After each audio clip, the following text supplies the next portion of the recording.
So I learned Danish around 6 months after arriving. I could speak with the other children and play with them. But I forgot Spanish. And I was like, I know enough. Take me home. I hate it here.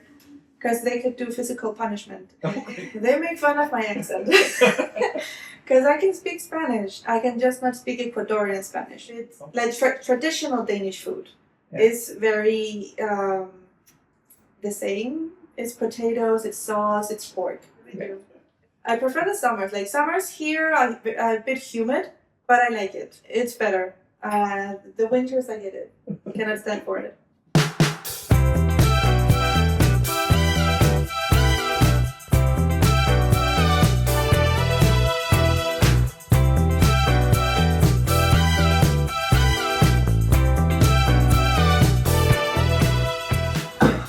Hi. Hi.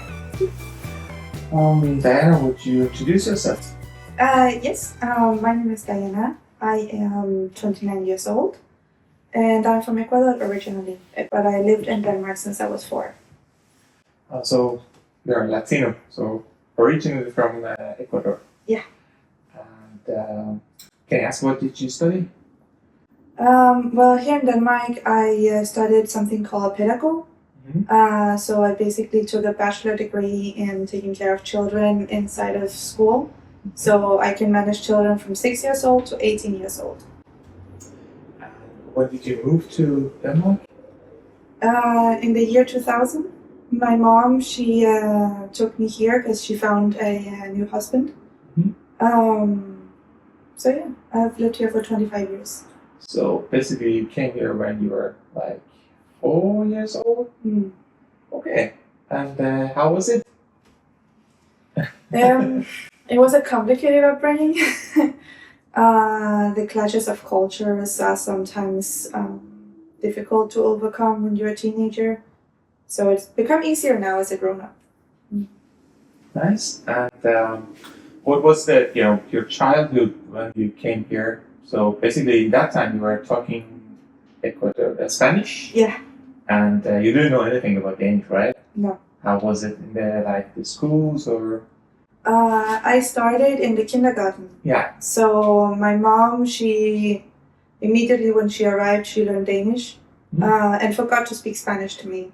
So I learned Danish around 6 months after arriving. I could speak with the other children and play with them. But I forgot Spanish. Completely? Completely. Okay. I had to get reschooled again. How? She took me to Ecuador for the plan was for around 6 months, but I lasted 3, and I was like, I know enough. Take me home. I hate it here, because they could do physical punishment in school, and I did not like the idea of getting punished. And did you progress in Spanish afterwards? After being there for 3 months? Or yeah. Did the punishment work or not? Yeah, I never got actually physically punished. I only saw it happen. But yes, now I can speak more or less fluently. Spanish? Yes. Perfect. And of course you are fluent in Danish. Yeah. And how about the teenager time? How was it here in Denmark? As probably as... Well, I was the odd one out because of my appearance. Everybody was blue-eyed and blonde. So when we started developing differently, I kind of got bullied of my appearance because I didn't really fit in. But as I grew up out of it, and now I'm part of the rest of society, now it's no longer restricted to society or school, I have found that it was just children that did not know better because I was the only one different. And how do you think is it right now here in Denmark, like inside the schools and everything? Is it like back in that time, or it's got better? Or I would definitely see, as I have seen in Copenhagen at least, it has gotten better. When you go to schools outside of Copenhagen, there's less diversity. So suddenly there's only one brown or one black or one Chinese in all of the schools. So it's difficult for them. But in Copenhagen, there's many, many people. So they're used to it. Okay. Have you been back to Ecuador? My mom tried to take me every 4 years. Okay. So I have been there, I think, 4 or 5 times in my life. So you still have relatives over there in Ecuador, right? Then how is it going when you go there? Around your connection, your conversation with your relatives, is it going fine? Is it like? They make fun of my accent because I can speak Spanish. I can just not speak Ecuadorian Spanish. Okay. And sometimes my way of thinking, I'm very direct because I grew up in Denmark. So sometimes I forget to be polite in the way that they are used to in their culture. So it's easy to be the odd one out there too. So you got used to being the odd one, I think. No matter what, it's like, okay, I'm just me. But what do you think about the Danish culture? How is it? How do you feel about it? Well, it's difficult to answer because I have a picture of what Danish culture was and how Danish culture has moved. Okay. Like back in the days, I have a stepfather. Mm-hmm. And the way he describes and the way I remember my childhood was that everybody was very open with each other. The doors were never locked. Like we were one big community helping each other and supporting each other. That's also why we were like kind of one of the happiest countries at some point. But still, now, it is like the second happiest country, I think, right? Yeah. I don't know how true. It's top there, but I don't know how true that is in actuality. Okay. Because now, at least here in Copenhagen, we have become more secluded. We don't, in apartments like the ones that are over here, we don't really see each other as neighbors.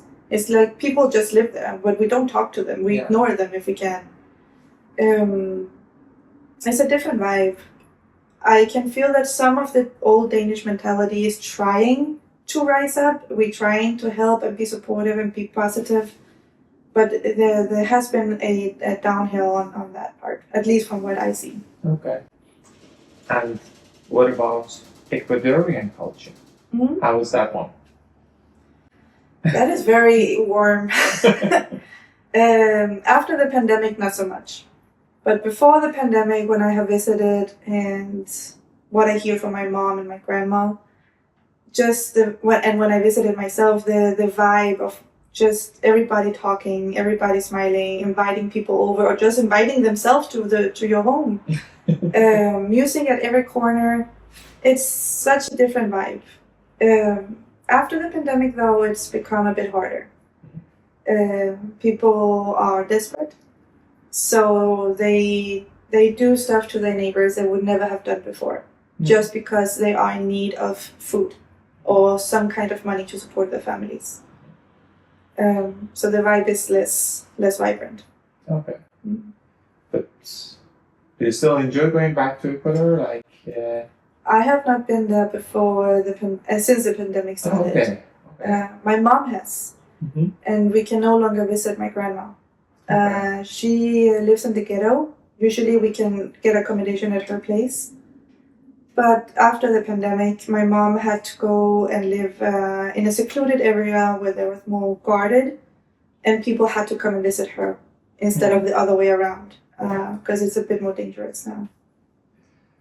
One of the things that I think is totally different, from Ecuador as a Latino country to Denmark as a Scandinavian country is the food. Yes. Yeah. Yes. How about that? I would say that the Danish food is a bit like traditional Danish food. It's very the same. It's potatoes, it's sauce, it's pork. Yeah. Any kind of pork, sausages, like roasted, whatever. Whereas in Ecuadorian, any Latin American food, it's more spicy, it's more flavor, diversity. I like that more, if I had to be honest. Okay, so which one do you make most? I actually make neither. Okay. In my everyday life, I make like Asian food or Italian. I rarely make... Ecuadorian food takes too long. Yeah. It takes too long to prepare and to make, and I don't have that time. Yeah, I suppose my question probably because it's really like tasty and flavorful, it's going to take long to make it. So Definitely. compared to Danish food. Yeah, and the Danish food I can make whenever, but it's too fatty, so I don't usually make it every day. But can you find any like a good restaurants to try Latino's food here in Copenhagen at least?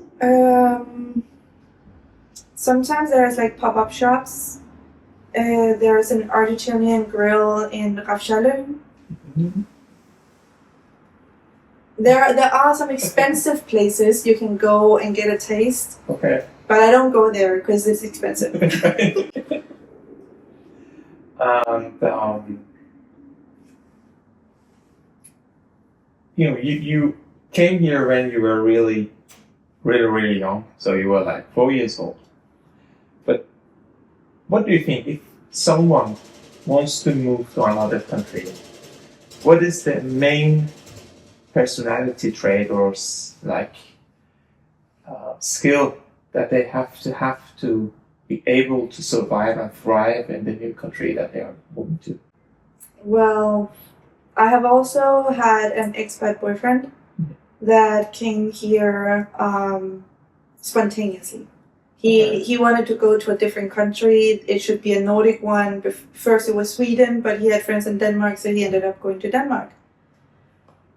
He had this idea that if he just gave job applications like this, something would pop up in the first 6 months. Mm-hmm. But it actually took him a bit more, more around a year before anything concrete, and he really had to go out and be like, can anybody give me anything? So I would say always be prepared, like have a job offer prepared before going to a country. Mm. If you want to have secure economics. If you have your economics secure, like you have, I don't know how many thousands in your bank account, then just jump out, do it, because then you have your stability. Mm-hmm. But if you don't have, then at least secure your jobs. And in general, do you recommend people to find like different opportunities out of their country? How do you feel about moving to another country? Have you ever thought about moving out of Denmark and live somewhere else? I have, but it's a bit scary. I'm a very comfort-seeking person. Mm-hmm. So unless I found, again, a job offer or some kind of stability in another country, I would consider moving for a boyfriend, my friends, my family, but I would never dare to do it myself. But sure, I think it's a nice thing to do, to explore, not just stay inside of your own bubble. If you have the courage and you have the means, then yeah, do it, go travel. Let's go back to Ecuador. As you said, the vibe is totally different over there, and probably more nightlife style kind of things over there in Ecuador, right? And which one do you like most? Here, probably in Denmark, after 7-8 p.m. it's really quiet and nothing is going on. But over it's like probably everything just started at 8-9 p.m. I think, right? No, because it's a poor country. So yes, the nightlife starts and it's fun and everything, but you have to be careful of your wallet. You have to always, you cannot put it on a table. Yeah. Sometimes I could do that in a Danish bar, but anywhere in Ecuador you do that, suddenly your phone's gone and you're never going to see it again.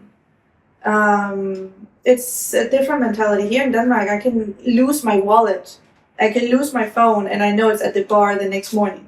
Yeah. Okay. So even though it's quiet, I prefer the security and the quiet than the loud and the uncertainty in Ecuador. Yeah. And if you go back to 20 years ago, almost, right? 25 years ago, and you know everything about this, all these experiences that you had here in Denmark. Do you support your mother moving out of Ecuador? Yes. I would maybe not have agreed. If I had established friends, family, and connections in Ecuador, I would have been more reluctant. But knowing what I know, I would still have gone with my mom because the quality of life is different. Um, so I would not have been opposed to it. No matter how hard it would have been, I would not have been opposed to it. Okay. So it seems that you're quite happy here in Denmark. Yes. You said that you were thinking about also moving out of Denmark. Which countries you were thinking about? Similar countries as here, mostly Belgium actually. Okay. Is it Belgium really similar to Denmark? It's not similar in that sense, but it's interesting how they choose to live there. Also, they have fries and they have waffles, so it would have been nice. Okay, nice. And how do you suggest Denmark to the people who wants to move to Denmark? If they're seeking something long term, yes. If they're just here because, well, whatever, then I would say rethink it because it's not as easy as it sounds to just come and be an expat or immigrant in Denmark.